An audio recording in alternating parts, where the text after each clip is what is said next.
Hello there, grade 9.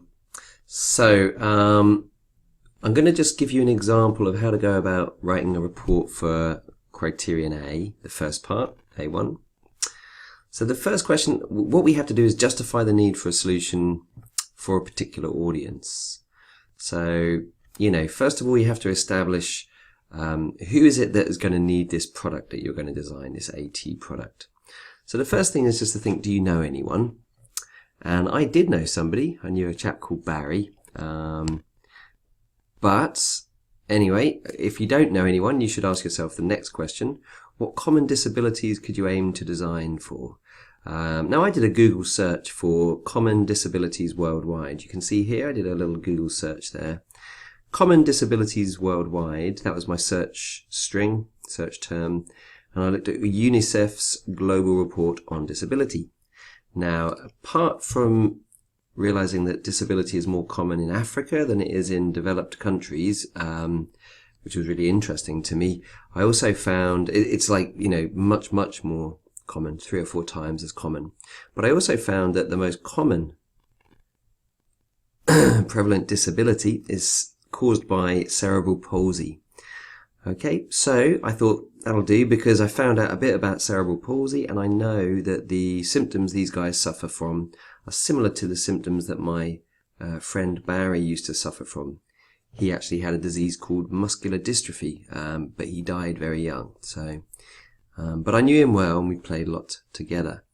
So the next thing I did was I went and I researched some of the impairments which are caused by muscular dystrophy. So it's basically, it's damage to the brain. Sorry, I'm talking about cerebral palsy now. Cerebral palsy is basically damage to the brain, which affects motor control, which means people can't control their arms, legs, fingers, whatever. They can't control their body as well as they could otherwise. So cerebral palsy has lots of different effects. Poor posture, loss of balance, slow reflexes, and poor gross fine motor control. This basically means you couldn't move your body very well. You don't have much control over your body's movements. And from there, I then went on. I'll just show you the report I've made. So hold on one second. So this is the specification and rubric that I shared with you guys today. My kitten has been sitting on my computer and has written all these numbers at the start.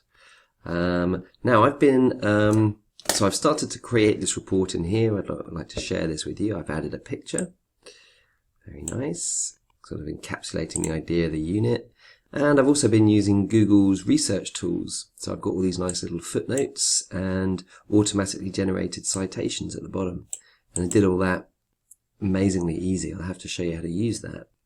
So anyway, what it was, I've created this kind of exemplar report for you, exemplar report, and integrated inside the rubric. So here's the task-specific rubric, and then down here is a model answer. Okay, so in my model answer, I explain, maybe I should just zoom in a touch.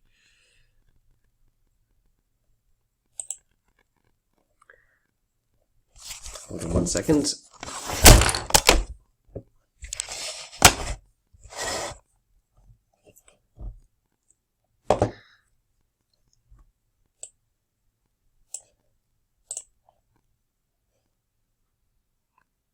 Wow, okay, that looks weird. So in here I explain that I initially wanted to, design for my cousin, or my friend Barry.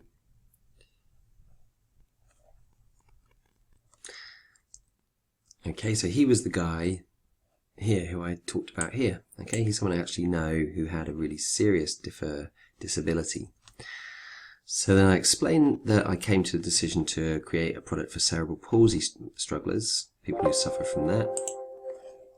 And then I created a mind map, which I'll just quickly share with you.